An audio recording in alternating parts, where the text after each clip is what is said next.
What up, African world? It's Home Team here, and welcome back to another video of African history, culture, and worldview. Also, welcome back to my series, A Closer Look.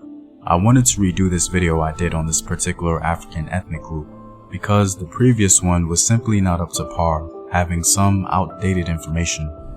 Really appreciated the feedback from the Africans on the continent. So today, we'll be taking a closer look at the Xhosa people.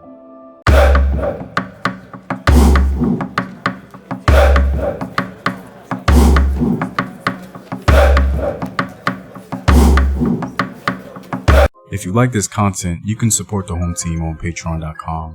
There you can find sources and more in-depth courses on African history.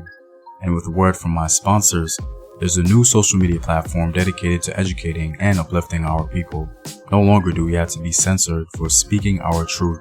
Our Black Truth is Black owned and operated, and a place where you can post your businesses and even monetize your content.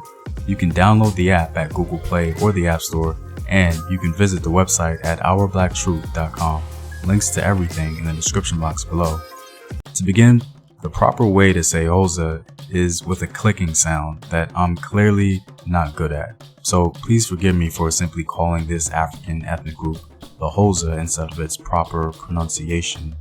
Throughout the video, I'll probably be pronouncing some traditional names incorrectly, so please bear with me.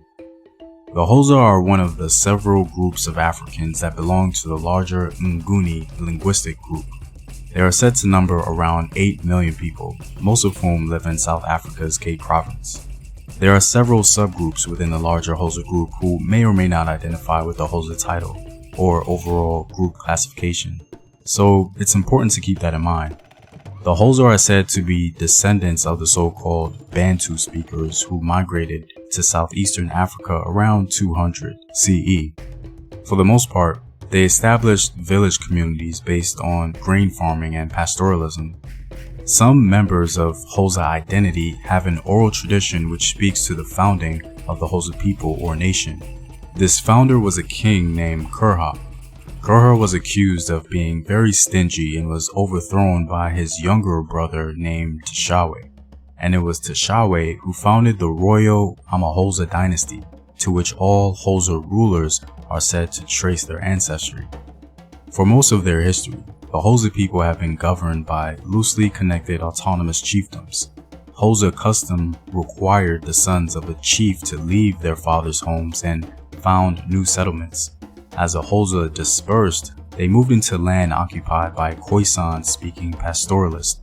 Over time, the Xhosa incorporated Khoi communities and adopted aspects of their language and religion. Today, nearly 1/6 of the Xhosa language consists of Khoi cliques.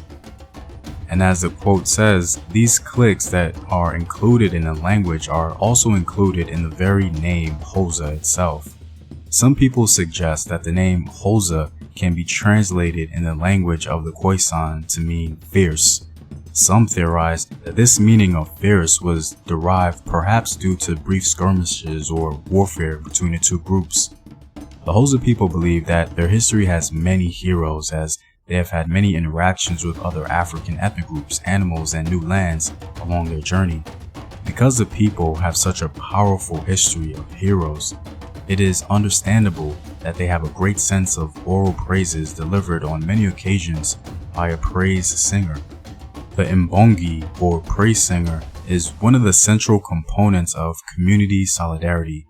The Mbongi usually live near the king's house. They are always found at events that are historically, politically, or socially important. Whenever Nelson Mandela traveled to a place or gave an important speech, the Mbongi was there to speak. Mbongi poetry is called Isibongo. It praises the heroic or valiant actions of their military leaders, hunters, political leaders, kings, and ancestors. For the Xhosa people, the supreme being of their traditional religion is known as Uthizo, which can also be called Ukamata. To understand Xhosa religions, it's important to understand the Sangoma.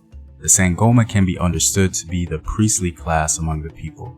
The Sangoma act as healer, diviner, mediator, herbalist, philosopher, and even a prophet, so to speak. They maintain the customs and traditions. Interestingly enough, many of the Sangoma are women who must study for quite some time in order to be certified. The Warring Period, also known as the Mfakane, disrupted Xhosa society and scattered the people due to wars. This history, along with the arrival of the Boers and the British, weakened Xhosa's strength.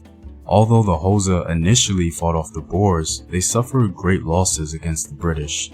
Continued warfare, livestock losses, and social upheaval gradually weakened any semblance of Xhosa supremacy in the region.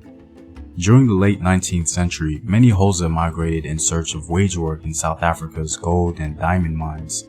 Many of them also converted to Christianity over time, but some still retained their traditional Xhosa spiritual practices.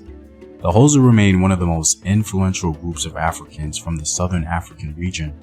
The movie Black Panther used their language and other cultural references to enhance its authenticity. Well, I'm all out, guys. If you like these videos and want to help in its continued production, consider supporting the home team on patreon.com. Know thyself. Remember your ancestors. Peace.